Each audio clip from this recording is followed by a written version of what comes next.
Hey, good morning, everybody. Happy Friday, June 26th. We got a super exciting and vitally important topic today. As you've heard before, in any financial guru uh, speech is it's not what you make, it's what you keep, what you don't lose. So we're going to lean into some good learning opportunities today. The title of this presentation is Seven Red Flags Before You Invest. How Tim lost $700,000 and you won't. Um, so I wanted to really lean into these lessons that I've observed over the last 3 to 5 years. Go over stories, just really help everybody, um, hold on to their money, right? Increase their overall returns, reduce risk. This is one of the areas in life that I feel like I'm good at is really diving into things, understanding things, seeing risk, identifying risks. So I wanted to share that knowledge with everyone today. So,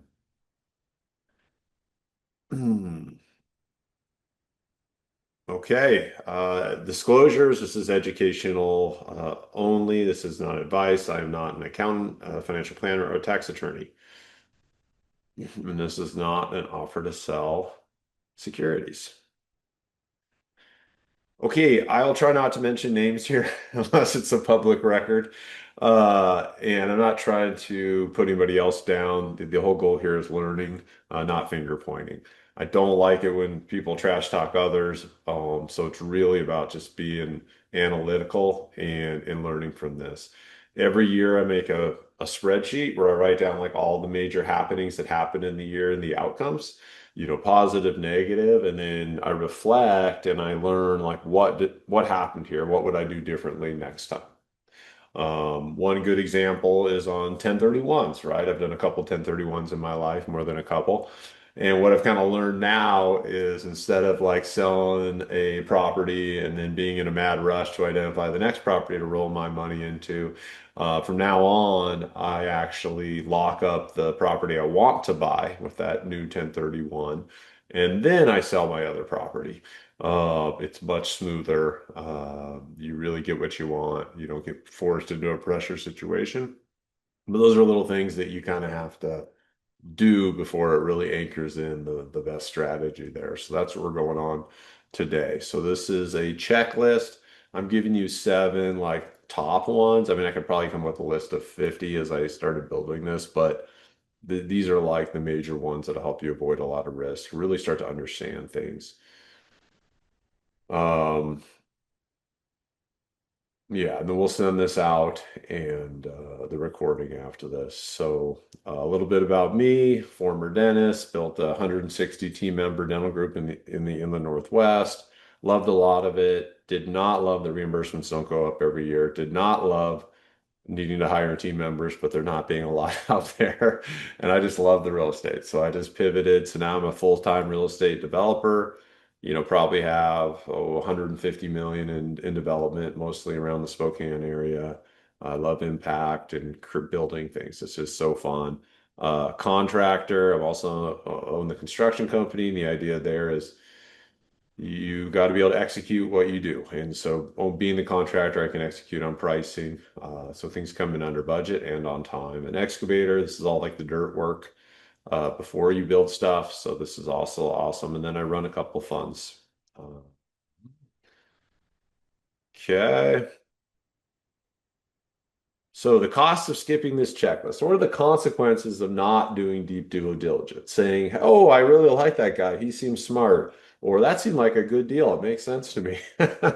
It's easy to lose money, and it's really easy to lose money when deals have been going well and you just kind of get blindsided, right? So let's really, have a dedicated heuristic, a checklist every time when we invest in things to truly understand them, truly identify the risks, so we're making educated decisions, which increases our net overall returns. So I use Tim as like a reference, but like a lot of my buddies have lost a lot of money over the last 5 years, and so uh, yeah, so we'll go over to some of these stories. These are smart, super successful people, and They did the superficial checklist, but it just really doesn't dive deep enough. And so, I mean, I've got friends that lost 2, 3 million bucks in the last couple of years. So this is really significant. And again, ask questions as you go. Okay, so this Tim, this avatar, he did the right things. He's a dentist. He maybe sold his practice, had some good money, was very successful in the dentistry side. Um, listened to a seminar, asked some follow-up questions, had a couple of phone calls, got a feel for the market, did some market research, things that felt pretty good. But then he got wiped out, right? And I always listen to things and words, and they start to trigger for me, so I remember in the future. So if I find myself saying like, "Oh, I like this guy," like, okay, yes, whoever you're working with needs to have high integrity, but I like this guy is in a valuable piece to your investing philosophy or mine. The returns are huge. Okay, well, what does the pro forma say? Everybody's in it. This is probably the worst one. Oh, that really smart guy did it, or all these guys I know are doing this deal. That's probably the number one I see that's like a red flag for me. As soon as I hear like, "Hey, why are you interested in this?" Oh, John's doing this. He's super smart. There is a local, pharmaceutical manufacturing company is startup in Spokane. And a lot of like the smart guys I know, like chairmans of boards, like very smart, fiscally responsible people, threw money into this $100 million deal, and they all lost their money. So just because super smart people are doing it doesn't mean they're being smart in that moment. So you've always got to do your own deep due diligence and really understand something. We can't take shortcuts. It's a hot market. That's another like red flag for me. If it's a hot market, then everybody knows it, and I probably already missed the trade. I'm diversified. We're going to talk more about that one, but that is also a major misnomer. So when you start to feel these things or you think these things and you're justifying an action with these things, like remember these phrases. And if you feel yourself saying that, like catch yourself, slow down, stop, and just really dive deep and analyze. Don't let your brain take shortcuts because you are busy with your family, with your business, etc. Like really stop and go through the checklist. And these are triggers when I start saying this to myself, then I'm like, wait a minute, what am I doing? Okay, so our 7 red flags we're going to cover today, the big ones. Wrong person, no skin, bought at the top, everyone knew, fake safety, diversified, and bad plumbing. All right, let's go with the probably the most important one here.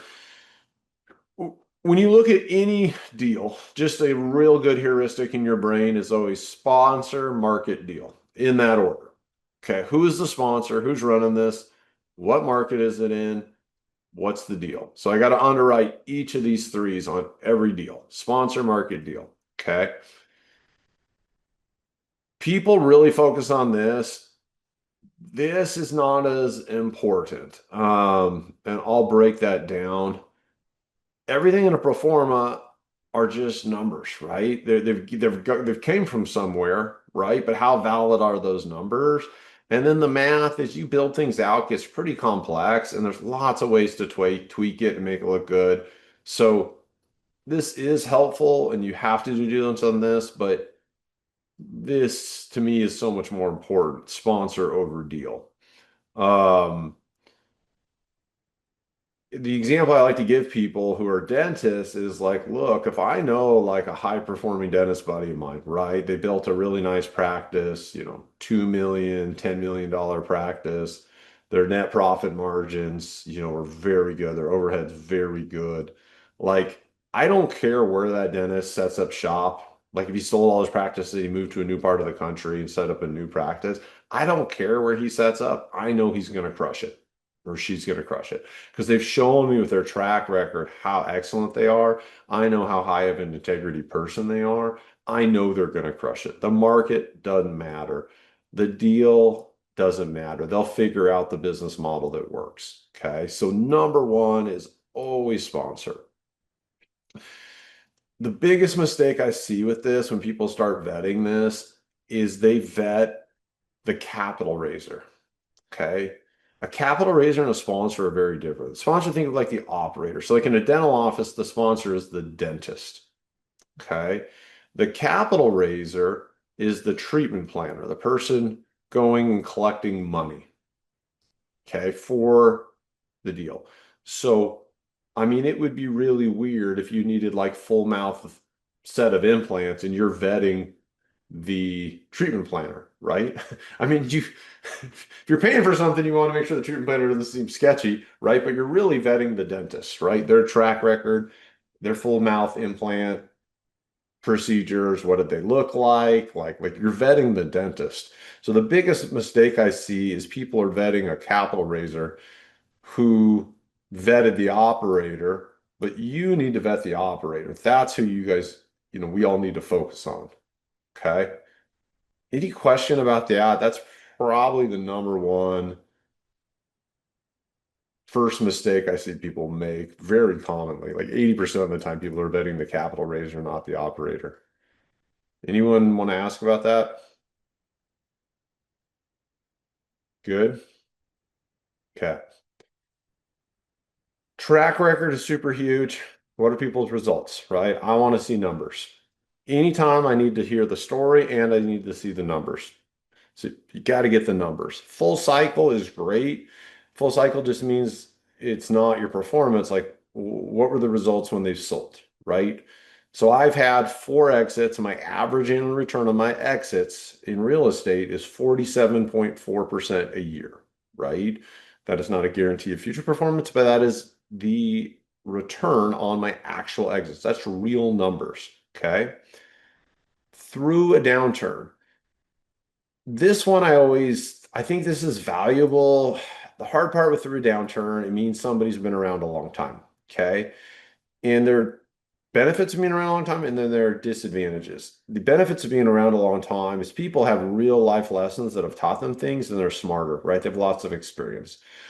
The drawback to somebody sometimes when they get older is they put things in cruise control. They're no longer hungry, right? They're no longer fighting hard. They're just like shifted into cruise control. So I do think through downturn is nice. I love that experience, but I'm also careful that I want to find somebody who's hungry and has a strong work ethic. Background checks, to me, this is a no-brainer when I'm working with somebody. I just get a background check. I just got to make sure they don't have like a criminal thing or anything. This is huge. And just by asking, people start telling you things. They start becoming very upfront with you. So I always ask for background fact. Personal financials, these can be hard to get depending on the individual. But I like to know who I'm investing with, like where are they at financially? This is very important to me. How much of their money is in the deal? Gosh, this is super important because um,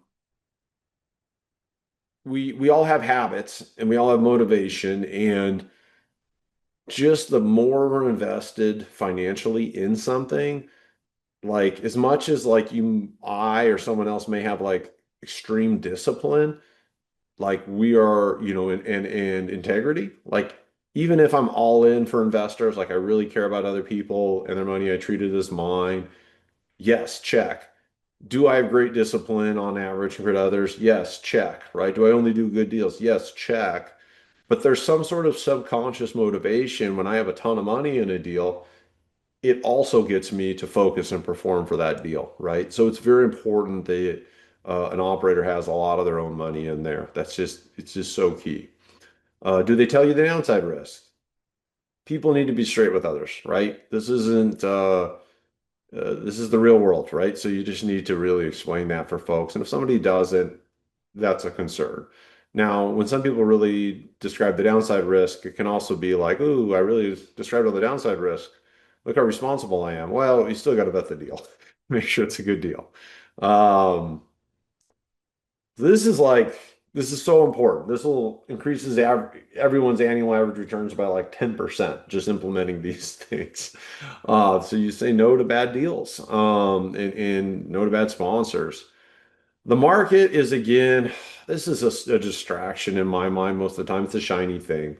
So let's talk about market. So the first one, this is a real issue actually. Are you buying at the top of the cycle? We'll go into one of my examples, I think, later, but all the time I look at historical numbers because what's happened the last 3 years is likely going to revert to historical numbers at some point. So don't buy at the top of the market. You will get crushed when things revert. And we just saw that 3 years ago. We were at the top of the market. Now people are getting crushed who are buying at those prices. And banks were lending on those prices, right? So if you're trying to buy at a price and the bank's saying, sure, we'll lend on that, it gives you this false sense of security that is not real. Is the growth story already priced in?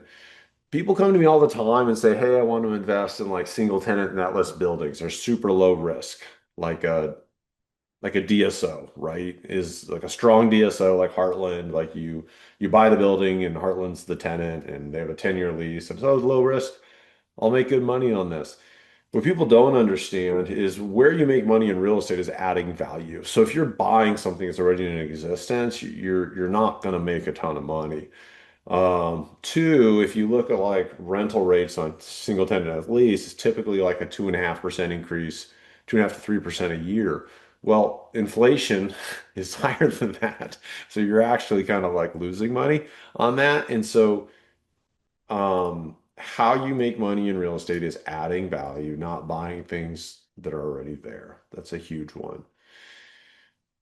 Um, One of the biggest pitches I see all the time is, oh, this market's so hot. We've got these new industries coming and blah, blah, blah. And everybody's talking about it. When everybody's talking about it, it's just like the stock market. The value's already like gone. Sometimes prices are high, but the other side is whatever your plan is, because other people hear about this market or this asset class, there's a bunch of other people planning what you're planning. And so now you have a ton of competition. So when you build your apartments, when you build your retail space, whatever you're creating, there's a bunch of other people creating them too, which means there's an oversupply in the market. And I'm seeing this a lot. Everyone was like, oh, the Sun Belt, everybody's moving south. Oh, the population's in Texas and Florida. They're so much more conservative. So people like the conservative politics. People like the low taxes. Yes, that's all true. But because everyone knows it, everyone's building in Texas and Florida, and you're going to struggle because there's a lot of new supply. Okay?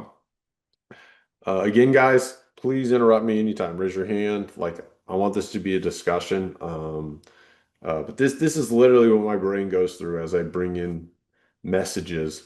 Uh, what happens if rents stay flat for 3 years? Yeah, I mean, these are the things that happen. If rents go up a ton for 2 years or 3 years, it's not a hot market. It's a market that's probably going to be flat or negative the next 3 years. So the market is not as important to me. I look at things, but I don't want a hot market. I want a niche where I feel like I can do well. And real estate's hyper local, so it's not even about the state, the city, et cetera. It's really about the neighborhood. Um, the deal. So you really got to check all the math, validate like all the numbers, right? Like where are these returns coming from? Do the rents match market? Do their rent increases match market? Are their costs realistic? Are their exit cap rates or exit valuations realistic? You got to vet all of them and just really, you got to do that due diligence too. We talked about a market bet. You don't want to bet on appreciation. That's a fool's bet.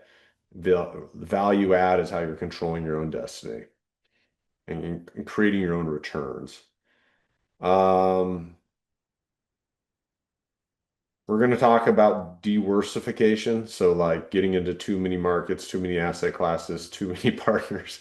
You can't put energy into it and make sure everything's going to do well if you're spread too thin between too many things.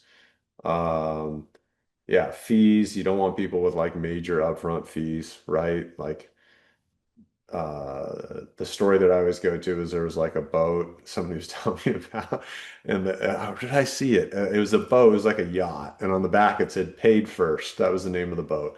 So the whole idea is if you're with partners who are responsible for executing on something, you don't want them getting a ton of cash up front, right? You want them getting cash to pay like operating expenses and like get paid for the work they do, but you don't want them getting like big fees up front. That is not in alignment.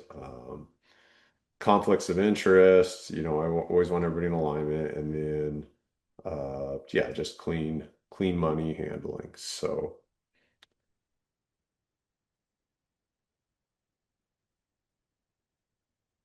yeah, so this is the number one here. So vet the person before the deal. You're not investing in a property, you're handing money to a human being and trusting them to run it for years. So it's never a good deal. It's more important, like, is this a good person? Is this a talented person? I have a ton of friends who like give me the shirt off their back, but they struggle executing, right? Getting promotions, creating successful businesses. They're super hardworking, super nice guys, but they just don't get the results, right? So you really got to find like a high integrity person who has specialty knowledge, who has a track record of results, right? And you believe that's just their habits, this is how they're made. They're going to continue to produce results. That's the number one piece of any deal investment.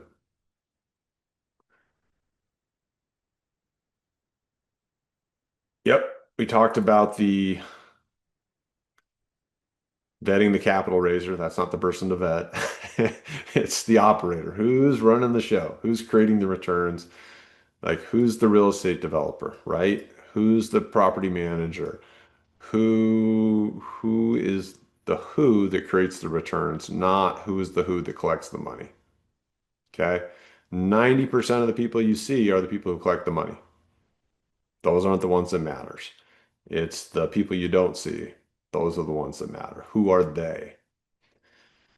I'll fly to a place, I'll interview, like if it's an organization, I'll interview the owners, right? Get to know them. And in my brain, I'm just like they're when I was a kid, when I was collecting baseball cards, right? I'm like, is this A player? Is this an A plus player? A minus? B plus, right? The CEO might be an A plus player. The finance guy in my mind might be a A minus, and the operations person might be an A minus, right? That's a pretty good team. But I'm truly betting on that CEO, the A plus player, because I know they're special, right? I'll vet the head of property management, right? I'll go interview them. Like, would I hire these people? Are they good people? Are they hardworking? Do they care? Would I hire them in my organization, right? If those are checking all the boxes, those are good signs. Um, Track record, mission, like all those things is how I vet people. Having checklists is good to start, but like I've done it so many times, I can just intuit just one question after another and really just understand that person. So who actually operates it? What are the roles? Yeah.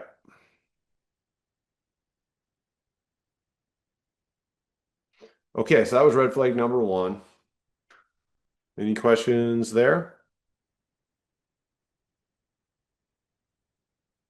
When people say they send me deals and I'm like, well, like I can give them like quick feedback, but like it literally takes me 80 hours to vet a deal, right? Because I'm really doing it, right? I'm really looking at these sponsors. I'm really getting to know them, their financials, their background checks. I'm interviewing them, flying out there to meet them.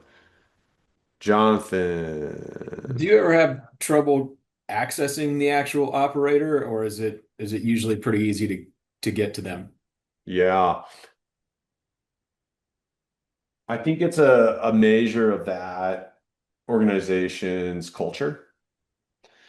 And if I don't have access to the operator, that is not a culture that I want to be a part of. It's this mindset of fewer, deeper relationships, right? If I come at this and I say, hey, look, I'm into long-term relationships, finding people with high integrity and a very like strong skill set, right? And I want to build a long-term repeatable relationship. That operator's usually happy to talk to me because they also want a long-term, larger relationship, right? They'd rather have one long-term, high-impact relationship than 20 little ones that are short-term, right? And so I haven't had a problem getting to that operator when I approach it with that mindset and description. Cool. And if I don't, I just cross them off the list, right? So,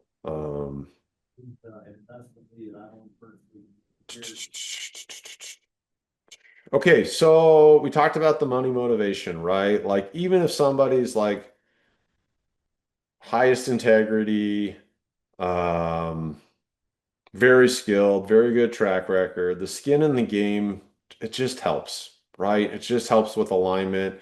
If they have the most to lose, right? You want somebody who has more to lose than you. Okay. And there's two ways to look at what they have to lose. One is the equity and one is the debt. Okay. So if I'm doing like a $10 million deal, okay, let's say the bank's putting in 7.5 million. Let's say I'm bringing 2.5 million in equity. If my equity is like a million, million and a half, and I'm more than any other investor, as an investor, that's super motivating because you're like, okay, I got 250K in here, but Josh has 1.25 million, right? So he's very incentivized to make this happen. And that's one strong motivator. But another very strong motivator is the debt. So typically on deals that are under, let's say 30 million, and that aren't HUD, the sponsor's signing on that debt with a personal guarantee. So it's not just the 1.25 million I got in the deal that's motivating to me and the upside with that.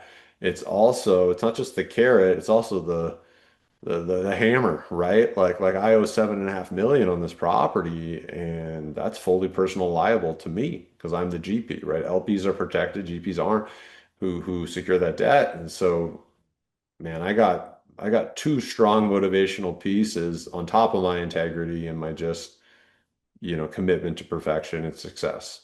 So you really want a lot of skin in the game, and it's always the story and the numbers. So I want to see both, right? I want to hear a good story and I want to see the numbers in the right place. Full cycle record, like I said, again, this is nice, but not a deal breaker for me. Background check. This just flushes stuff out. I had guys, there's a local apartment building, they were building like 40 units. They were looking for partners. I mentioned this. I mean, things just started popping up. I mean, they were massive red flags they started describing to me. Most of the time, it's speeding tickets is what I find, but just by me asking this, I avoid people who just have a lot of had trouble with the law. So, um, past investors is good. Um, a lot of investors don't really want to do that. And so it's usually like if they do refer somebody, it's probably somebody pretty sophisticated who's not just an investor. They're probably an operator too. Um, so you just have to take all that with a grain of salt when you do that. Again, and if you ask how much people have in a deal and they're offended, that's not the person you want. Now, the flip side to this is as a capital raiser and a sponsor myself, primarily a sponsor, right? Capital raising is just part of the sponsorship piece. Let's say I'm doing 3 deals a year, right? Well, let's say the average deal is like 15, 20 million. The bank's going to want me to have like, 2 million in the bank per deal. And then if I'm putting money in the bank in the deal per deal, that's like another, I don't know, million, 2 million. So it's like I gotta have like 8 million bucks a year just to do projects. And so there's a sweet spot where the sponsor's putting in a lot of money, but at the same time, they can't put in all their money because they wouldn't be able to get any loans, and they can't put in all their money because they got to get the next deal ready. And you got to be a year ahead on getting deals under contract. So there's definitely a sweet spot where um, yeah, the sponsor's putting in enough money that they're fully engaged and they're on the debt. but they're not putting in too much money where it sacrifices the next upcoming deals, and it sacrifices their ability to get good, strong debt partners, right? You don't want to go after weak debt partners because then the interest rates are so high and egregious and all sorts of stuff. So, any questions on this one?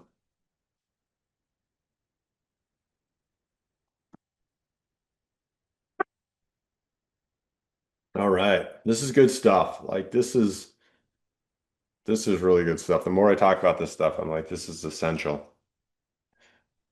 Okay, the cycle doesn't care about your debt. Um, I might have it later, but I'll just start telling one of the stories here. Oh yeah, here it is. Okay, so it is like probably 2021. One of my good buddies calls me. He's very successful, super smart guy. He goes, Josh, uh, need your advice. He goes, I doubled my money with this deal. And the sponsors, are offering like a 1031 into the next deal, which is very common if it's large enough that you can pay for all the legal and stuff to do that. It's very common for a sponsor to say, "Hey, this is a tax-free event. If you roll it over, we can just go into the next deal, keep increasing your returns." All those things I'm very comfortable with, and I generally think are great ideas.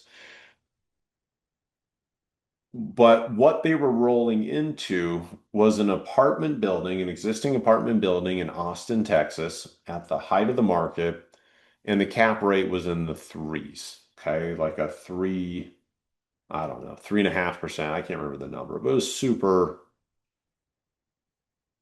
low cap rate, which means super high priced. Let me give you an example of cap rates and the values. Okay, if I own an apartment building and it produces $1 million a year in net income, like after expenses, before debt, $1 million a year. A 10 cap, you just take the million divided by 10%. So that's a $10 million valuation. Okay. Good multifamily in a strong market, like newer multifamily in a strong market, even today in the bigger markets will sell maybe even for a 5% cap. I'll use the simple numbers. A 5% cap, so you take 1 million divided by 5%, that's a $20 million valuation. Okay. So like what's valued at like a 10 cap? That's like office buildings that people don't want, older industrial buildings, older retail buildings. So things sell at 10 caps today, but they're just kind of older buildings that aren't that attractive. So by just having something attractive, literally you're doubling the valuation.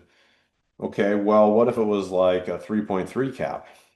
Okay, well, 10 million divided by 3.3, that's a $30 million valuation. Okay.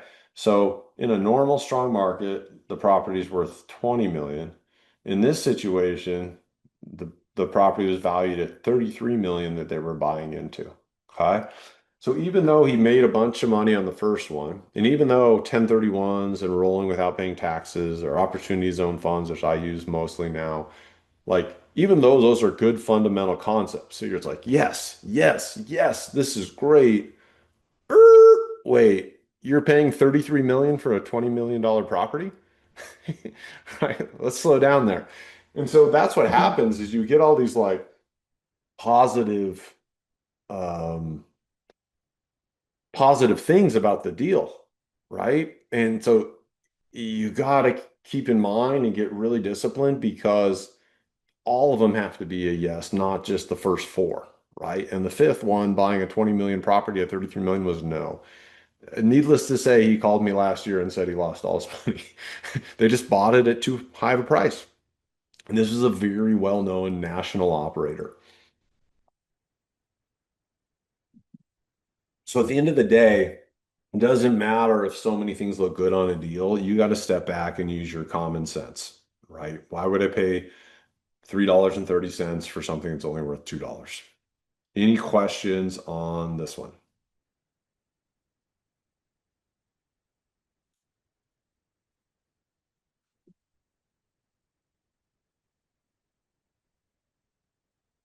Good. Okay. This is the one I talked about, red flag more. Anytime you start hear something's hot, I hear this all the time. You know, this market is hot. La la la la la la. As soon as I hear something is hot, I'm not interested in that market. And again, I'm not interested in the market broadly. I'm interested in niches, neighborhoods, locations of a building, and asset class in that location, in that neighborhood. There's, let's say there's 30 neighborhoods in my town. I know exactly what kind of asset class is going to fit in each neighborhood and which asset class isn't going to fit, right? And I only know that because I live here, right? I can't like broadly say this asset class is going to do well everywhere in my town just because the town's numbers are well. Like it's literally hyper local. Real estate is hyper local. So anytime you hear about an area is hot, that's a red flag. You've probably already missed the boat. Um,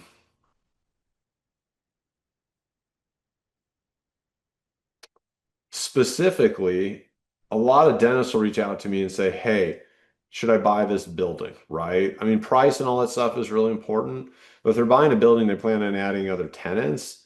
I look like what are the rents in that like part of town that they're doing? What is the occupancy? Like how many spaces are vacant, right? If they don't have a lot of, if they don't have much vacancy, like 5%, 7% vacancy, rents are pretty strong compared to construction costs. Like, I'm like, oh, yeah, I'd probably build a building there or buy a building and fix it up. That's a really good idea. So you really have to get the local numbers. You can't take these broad market numbers and get any kind of value out of them. Sometimes too, like there'll be a lot of growth in an area and it's hot and everybody knows about it, but all that growth is on the outskirts of town, all the buildings going on the outsides of town. And so I'd be in heavy competition, right? Red ocean strategy building out there. But what if there's like almost no land in this town, but I find a piece of land in the central district, which is like 10 miles from all the growth? Those aren't really my competition. So I don't care how many units are under construction because it's all 10 miles away on the outskirts of town. I've got zero competition on the inside of town and I've got a high occupancy and I got high rents. I'm buying that sucker and I'm building, right? So, I mean, that's the level of detail people need to go into when they look at a market. It's not these broad strokes that you see in emails and news stories and Facebook posts. Those are all a distraction. Be early or be different. Again, this is blue ocean strategy, right? You want to be first mover on something often, differentiate for that neighborhood, value creation. Yep. Any questions on this? Any examples people want me to break down or anything?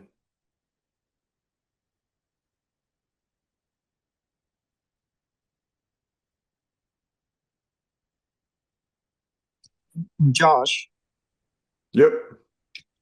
how do you search the markets before it gets hot? I mean, It's a how do good you search the question. neighborhood or yeah, Yeah. uh, I before it don't gets popular?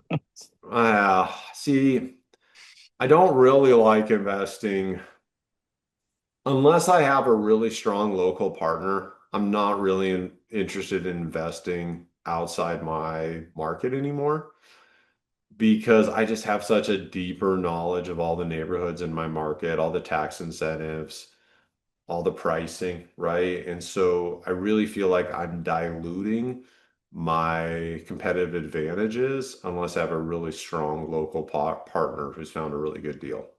Okay. So for you, I would focus on investing in your area because even though people say, oh, California is overpriced, the taxes, blah, blah, blah, there's always hyper local opportunities. I have a friend in California who does like low income development. He makes a ton of money, right? You just got to find the niches. Make socialism work for you if you're in California, right? Sam, where remind me, where are you located? Tulsa, Oklahoma. Tulsa, Oklahoma. Okay. So yeah, I would just dive into a few different asset classes so you have some flexibility there, right? Or just one. and just really figure out where that asset class is going to do well in your area, right? Look at drive around first of all, right? What has vacancy and what doesn't, you know? And like certain neighborhoods, like, wow, this place just doesn't have that many retail sites, right? I could build a retail site and do really well here. Or, gosh, the occupancy for multifamily in this area is like 93%, 95%. If I could just find a little piece of land and build something, build something maybe that's a niche that isn't there. Like I live in like one of the nicer neighborhoods of Spokane. Let's say average medium income for this area, I think it's like 130 grand per family. Okay. It's not like New York or something, but for this is a little higher. I looked around and there was like no apartments that didn't have like laminate countertops and boob lights on the ceiling. I was like, wait, this is like where I grew up. This is like a nice part of town. What if somebody wants like a little bit nicer apartment, right? Maybe they're a baby Yeah. boomer and they go to Tucson half the year, right? They don't want to own their house anymore and have the pipes freeze and blow in the winter. They want simplicity, right? So it's like, what if I build some apartments that have like quartz countertops? And like white chicker cabinets, not like luxury, but just like nice, right? When you get older, you want something nice. Or if I'm a divorcee, right? And I can't buy a second house right now because me and my wife are in a divorce for the next 2 years, but I don't want like a dive. What if I start dating girls, right? I want like a decent place to be, right? So it's like you got to look around in that market, understand who the avatars are and what's missing within that asset class in that neighborhood, and it'll get crystal clear like what you need to do.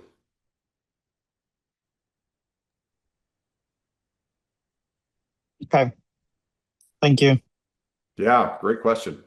So yes, and the answer direct to your question is don't find markets. That's a distraction. Find what works in your market or Okay. anywhere you'd be willing to drive to. Okay, so an hour, hour and a half from your house. If you're gonna really add value somewhere, you're gonna have to drive there quite often at first, at least, to get it going. So stick within, hour, hour and a half of your house would be my recommendation. Unless you've got a strong operating partner somewhere else, um, who has that expertise in another market. Okay. Thanks. Anytime. This is what I love doing. Uh, Low risk. Okay, so just like when I said that people will like share all the risks, and some people will say this is a low risk deal because of blah blah blah. Um, the other one is religion. There's another trigger for me. If someone's like using religion to pitch something, I'm like, this is not going to go well. There's certain red flags I picked up over the years. Um, I think the biggest thing, here we are on this is single tenant net lease is a big one, right? Oh, just because value the banks value regional and national tenants for reasons because they have lower risk associated with them. But the banks are underwriting numbers, they're not underwriting stories. Okay. If you just use your brain, Netflix comes out, you try Netflix like 15 years ago, and you're like, huh, Blockbuster is screwed, right? Even though Blockbuster might still have a A minus or a B plus credit rating, right? As soon as I tried Netflix, I was like, I'm never buying a building with a Blockbuster because you just know eventually they're going to die, right? And so all the time people are like, oh, this Kinder Care, right? Look how good Kinder Care is doing nationally. And and then they're not doing good, right? And so you have this low risk thing, but you only had one tenant, and if something happens in that one tenant's industry, they're gone, right? So it's not really low risk. So when I think about low risk, I think about like multiple moats, right? Multiple layers of protection. So you just really need to not make assumptions that like something's low risk just because the market perceives that as low risk, right? Like this is not a good example, but just reading the news this week, I saw an article like the The Mag 7 like underperformed the S&P like the last year and a half or something, right? It's like Mag 7, like technology, like everyone's going to need that. These are the leaders. These are the big billionaire companies. Like these guys are doing so good. They're the leaders of the industry, and our world is going to become more tech AI. Like, how could I lose investing in the Mag 7? Well, you didn't really lose maybe to inflation, but you did lose to the S&P 500, right? So I just see this fallacy all the time. People think something's a little risk, and single tenant net leases is one issue. Can I Uh, mention something on that? yeah. I think that lower risk, passive, predictable term is used. Um, I think a lot of these people selling IUL policies, What kind of properties? oh, no, IUL policies, the indexed universal life insurances. Yeah. So, yeah. Okay. So in those, like, where's the risk there? Um, I think the risk there is opportunity cost, right? Like when people invest in, and I like index funds because they're simple, right? And they're liquid. So if you need liquidity, you have to sell something, you can get your money out. Hopefully it hasn't shrunk. Hopefully it hasn't shrunk. And they're simple, like dollar cost averaging in index funds. Okay. The problem with dollar cost averaging in index funds, it's really a long-term strategy. Okay. It's not you're not going to build real wealth. You're just going to be solid in retirement, right? It doesn't build real wealth. Real wealth is built by like owning a business, right? And growing that. Um, so yes, dollar cost averaging in index funds is lower risk. Yes, these insurance policies are even lower risk, right? But with like insurance policies, like I think real inflation is like at least 4%, right? So it's like pretty much all your returns are just getting destroyed in an insurance policy by inflation. So all you're really doing with an insurance policy is just like forced savings, right? You're forcing savings. People all the time are like, wow, that house went up so much. If I'd bought that house 20 years ago, 30 years ago, I'd be so wealthy. It's not really it. If you run the average annual return numbers on that house, people don't actually make real money off their homes typically. It's actually just a forced appreciation strategy, right? They put money, they paid their mortgage, and then they put money into their home, right? To fix it up, to keep it going. Oh, the plumbing blew. Oh, that needs a new roof. So it's really a forced savings vehicle, but it doesn't make people rich. It just looks that way when you're comparing things 20 years, but they're averaging a return, how much money they put in is probably like at inflation. Um, so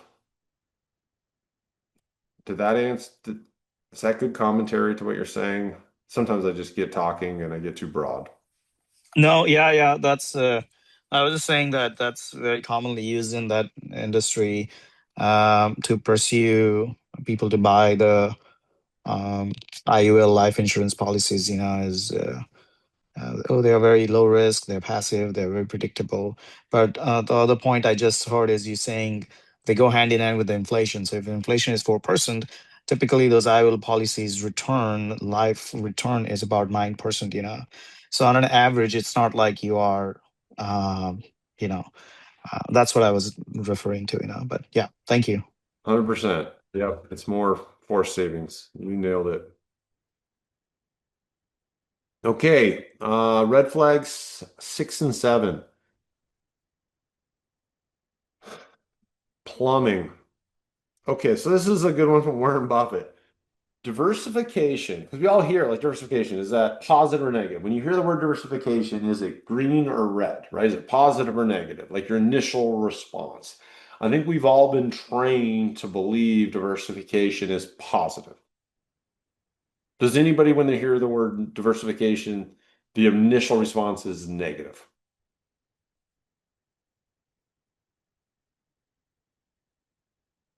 Okay.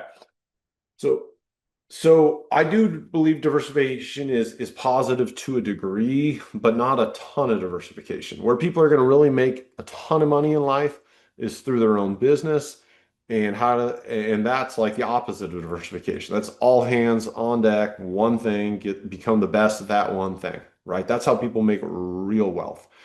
When people sell that major business and then they start to diversify their portfolio, they don't want to work 80 hours a week.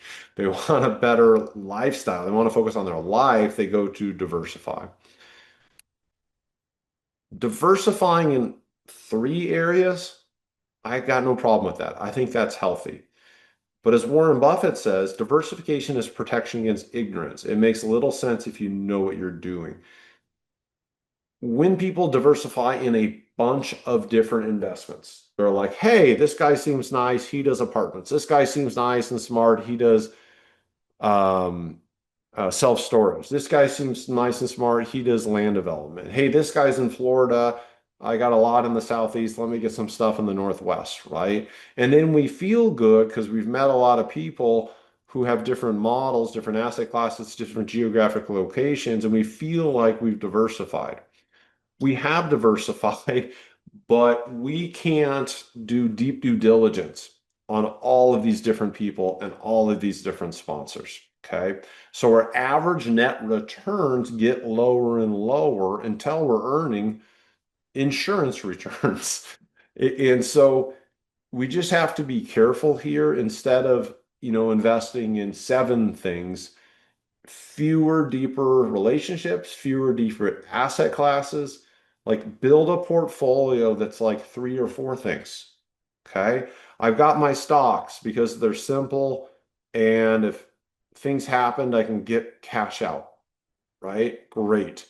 Okay. Real estate. Oh, a ton of tax advantages, higher on average yields, right? I always tell people like 16%. Like if it's decently done, I really need to see 16% over the years. I'd be surprised if it wasn't 16% before inflation, right? Okay, there's another asset class that's good. Hey, I want to get into venture stuff, which is really hard, and we can get into that another day. But hey, I want to take 15% of my portfolio and get into venture stuff for 20. Okay, those are your three buckets, right? Focus on those, build deep relationships with really good operators in those areas, and that's what we're doing. I just this whole like I've seen friends that invested in 15 different things, felt really good, and six of them have gone belly up the last 3 years. You can't vet 15 things well. Are you flying to all 15, like the headquarters of all 15 places? Are you getting to know their teams? Are you getting to know their product? Have you toured them? It's just too much to do deep due diligence on. So your risk goes up, your risk profile actually goes up, not down. You end up losing money. You end up with like, I can't tell you how many of my friends have said, oh, I wish I had just invested in the stock market, right? It's not because they couldn't have done better than the stock market. It's because they didn't do deep enough due diligence, and those were the results. So, competitive advantages. So you have to have a competitive advantage, right? Like, why do I like investing in Spokane? Let me just give you simple reasons. I now know how to not pay sales tax on my developments. That's a 9.1% on hard costs, which equals about a 7.5% lower cost when I build. So could I build in the next city over? Yeah, but I have a built-in 7.5% return. Now I'm not paying property taxes. That's about another 7.5% return, right? And I found ways not to do that. So now I've got a 15% built-in return that I don't have to perform for. It's just built into my structure because I'm not paying taxes on those things. Why would I go to another market? So you need those competitive advantages. You start stacking those, and those are like built in, lowers risk, higher returns. Okay. So you really want to have a competitive edge. And then I understand the market, right? And I'm the contractor, so I can execute on timeline and billing. So I'm stacking like six, seven competitive advantages for me locally. So wherever you invest, make sure to stack those advantages. Good. Keep the relationship real. Talked about that. Fewer deeper relationships. Okay, this isn't the funnest, most exciting stuff, but will save you the most money. Um, okay, Ponzi schemes. So this is a big one. Um, People don't even do enough due diligence to figure out if something's a Ponzi scheme, right? Not even vetting the returns. It's like, is this even real? So many of my friends invested in a $700 million ATM investment program. Okay. And the returns were like high, right? So like kind of above what just even seems logical. They would get serial numbers, but these people were sending the same serial numbers to multiple people, right? Here's your 10 ATMs. Same serial numbers, just sent to like a bunch of different investors. Okay. It was just a massive Ponzi scheme. So, too good to be true. Not enough transparency, right? It was pictures, it was the concept, it was pro formas. It wasn't like real, tangible. Let me visit all these locations. Let me match my serial numbers to the actual items and, get deeds that showed like these are mine and only mine, right? Just like there was another one with oil and gas equipment. They had a factory. The factory was fake producing things. Um, and this oil and gas um, equipment thing, I mean, it was just they faked people and they faked a lot of people. And I think 300 million maybe got lost on that one. So like it's so easy to get caught up in the positives and the benefits. You just got to do your 101 basics to make sure things aren't Ponzi schemes, right? Like the equipment I stuff I do, it's a publicly traded company. Right.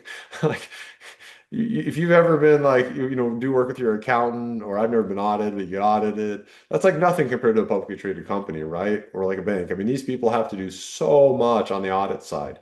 So so number one, like make sure this isn't a Ponzi scheme. Like do that level of due diligence.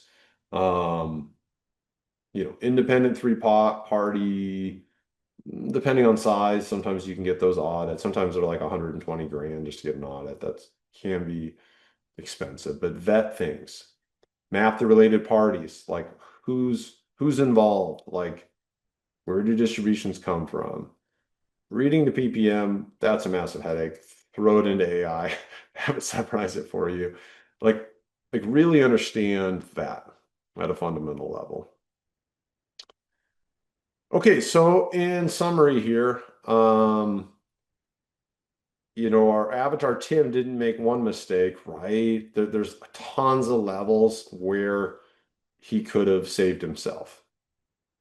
Betting the capital raiser deeply, skin in the game, on the debt and equity side. Bought at peak pricing, like use our brain. Is this peak pricing or is this a good price we're buying something at? Hot markets. Anytime somebody says hot market, not a value add. That doesn't help us. Just as much risk as benefit there. High return, low risk. I think we're all going to say that. So it's like do the due diligence to really sort out is it true and how it's true. Spread thin across sponsors. Diversification, right? Warren Buffett, don't do that. Ignoring the plumbing. Conflicts, no oversight. Like, really, is this a real deal? Ponzi schemes. Okay. Here are the questions to ask when you're doing due diligence. Same thing here. This is another checklist of what we just went over. Discipline, right? Like I might be an entrepreneur, but I'm very disciplined in my approach.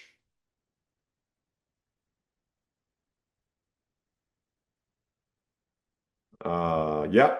So our track record here, yeah. If you have questions or you want me to help take a look at something for you, happy to do that. You can book a call with me here, put that in the chat,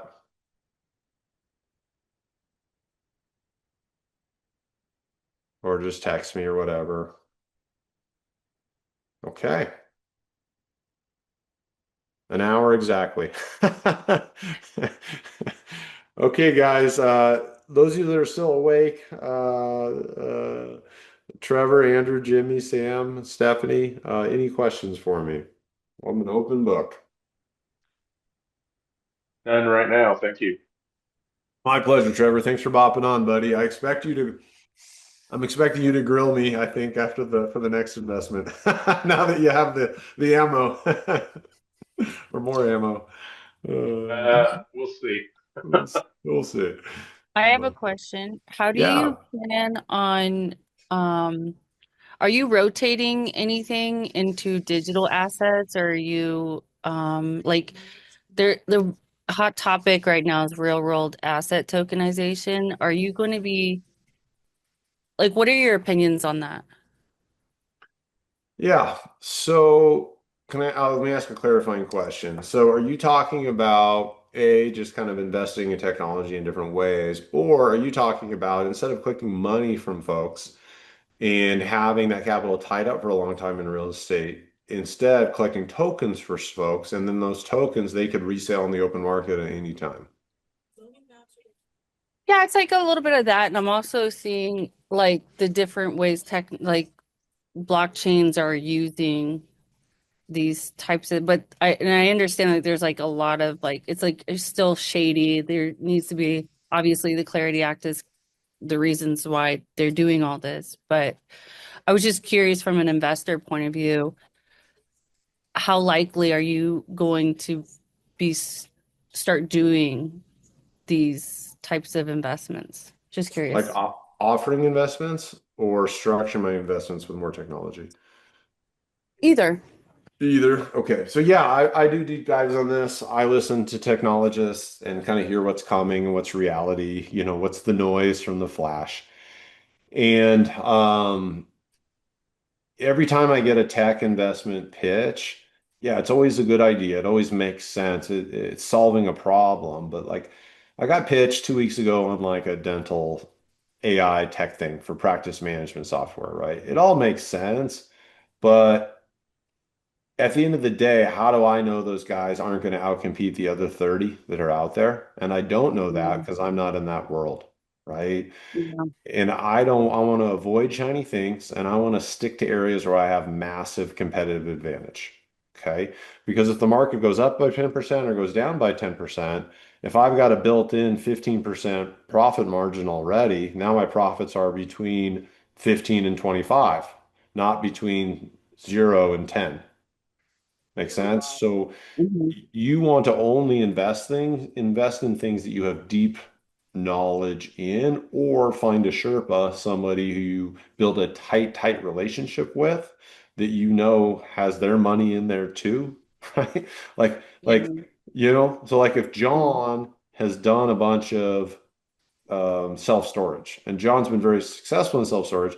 And John is there's $4 million of equity in the next deal. John's putting in two of that four, or right? Then John's done a bunch of self-storage. He's putting 2 million into the next one. It's a pretty good safe bet, even though you're not an expert in self-storage, that you put 250, 500K, it's going to do well, right? So, Mhm. so you have to have one of those things. You have to have deep competitive advantage, expertise in area, or you have to have somebody you have deeply vetted, and the numbers have to be in a way that like if you lose, they lose way more. Okay. So that's the why I don't invest in tech. Okay. I only know dental practices and real estate. So I stick to those two. Because I have major competitive advantages in those two. Um, The second one, if I'm going to get into a game, I need to be way ahead of everybody else. I'm not interested in games where it's an even playing field. I like to have massive competitive advantages. The other thing on tech, so tech-wise, in real estate, people have been trying to do the tokenization thing. I just haven't seen it in a way that's really gaining traction. And until somebody brings me a super simple solution, I'm not going to use it. If it's simple, it works. People don't use what they don't understand. So it's got to be super simple. The only one that I thought was super simple and probably going to get there is the whole like stable coin, cheaper transaction stuff, right? So instead of transactions being done with credit cards, transactions being done with stable coins that are backed by like US treasuries, right? And Right. then the transaction costs go from like 2% to like 0.05%, right? Now, stablecoin has the technology, stablecoin has like the regulatory support now, but they still have to outcompete MasterCard and Visa, right? With all the Yeah. banking relationships and get all that done. But they have such a better product and it saves people so much money. That is one technology that I think could end up being used soon. There.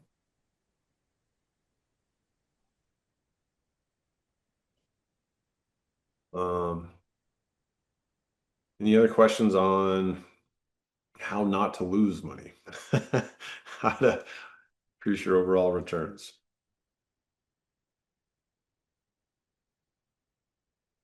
Okay. Well, feel free to reach out anytime. I'm in this for the long haul, as long as I got mental acuity, hopefully at least another 30 years. I love doing this and happy to help you along your journey in any way I can. And this is a lot of fun. And thanks for making some time and hanging out with me this Friday. Hey Josh, could I Yeah. get one more question? You got a Yeah. second? I do. Okay. Yep. Okay. Sorry, I couldn't figure out how to take myself off mute there for a sec, but I figured it out. So good news. Back talking more about real estate and the importance of vetting the operator, which I'm getting an increasing you know, it's clicking that that's really important. So I guess I'm hoping you can help me understand, especially in like a maybe like a multifamily syndication or something, like the mindset of who these operators are. Like I guess what my question is, we're talking about longevity, history of an operator, looking into that totally makes sense, but it seems to me just logically like whoever was an operator would want to get to the point where they can be an investor and not an operator anymore. So that would mean that people wouldn't have much longevity. Like, can you help clear that up? And like, why do people continue to be operators? And I guess that kind of informs who a good operator would be from our standpoint. Yeah. Um, think about like a dentist whose identity is dentist. They they get to like doing dentistry often, right? 20, 30 years in, they actually like it. And when they retire, they feel lost because they don't have an identity. Okay. For real estate developers, before I became a real estate developer, I went and started interviewing guys, 100 million, 200 million, 500 million, $1 billion net worth locally. These guys, Andrew, are 80 and they're still doing deals. Okay. One guy, I was doing a deal from the hospital with him before he passed away a year and a half ago. When somebody finds something they like and they truly enjoy, they don't end up stopping. They don't end up stopping because they like it, but they also don't end up stopping because of relevancy. One of the big things in life is like you might be a big something and something, but when you retire and you move to some golf resort, nobody knows your name, right? Might have been the biggest guy in X industry of the country, but now you're no longer relevant. So I've found personally when I think about when I question my own motivations in life, right? Like I like impact. I like building cool stuff for people, right? That's fun for me. It's fun because my kids get to see it. It's fun because my family gets to see it. Yeah, come check out the new apartment building we did. Come check out the new retail building we did. See how we made this cool versus what else is out there in the market, right? We did this, we did this. It's got this culture. It's got all these amenities, super fun, right? Like I enjoy that. And so when you find something you truly enjoy, you want to stay relevant in life. It's not about the money at that point. It's about doing stuff you enjoy and relevance. I say, sorry, I said that 3 times, but did that sound right to you, or you're still like, I don't know if I buy that? Yeah, no, that sheds light. I appreciate it and it makes sense. I mean, I'm even talking at like a more fundamental level, like the property manager. Like it seems like, they're checking on units and all this stuff. It seems like I guess it's just their job, and maybe they don't ever see, although they know there are investors out there, they don't ever see that they could be one of them, and so they just keep in that current role because it's their job. But it seems like these people would want to climb the ladder to be one of the investors that they're essentially doing a lot of work to make money for. Got it. Great question. Yeah, so I was talking more about the developer, the sponsor. Those guys will work in their 80s. Property managers, it's a slog. Okay. So if you're a manager, you're trying to get promoted to be regional manager. So you're managing managers, right? Yeah. And if you're a regional manager, you're trying to get promoted to principal where you're managing the clients, like sponsors like me, right? So yeah, at the top of the property management food chain are like the partners of a property management company, where that is more of an income source. You're right. And then they're managing the team members below them, 100%. Um, the good news is property management companies, unlike dentistry, where it's like there's not these huge companies of office managers, right? Where if you lose your office manager, they'll just replace another one for you, right? That is in property management. A large property management company might have 100, 200 property managers. So, so it's more of a corporate thing that continues on. It's not so much like single person risk with property management. So when you're vetting a sponsor, they're vetting the property manager for you. It is typically how it goes. But you can also interview the property manager, do better, deeper due diligence to try to get a sense of their expertise and skill level, because that is super important, that property management piece. Cool. Yeah, really helps. Thank you. Yeah. Jimmy, Sam, Stephanie, any other stuff? No, I'm glad I listened to you, some of your tips. So Sam, relentless curiosity is one of the top success factors in life, right? So if you've got that habit, you won't be at the beginning for very long, right? You're going to gain knowledge very quickly and become an expert in no time. So good habit. thank you. Yeah. All right. Well, have a great Friday, everybody. Thanks for tuning in. Appreciate you. Take care.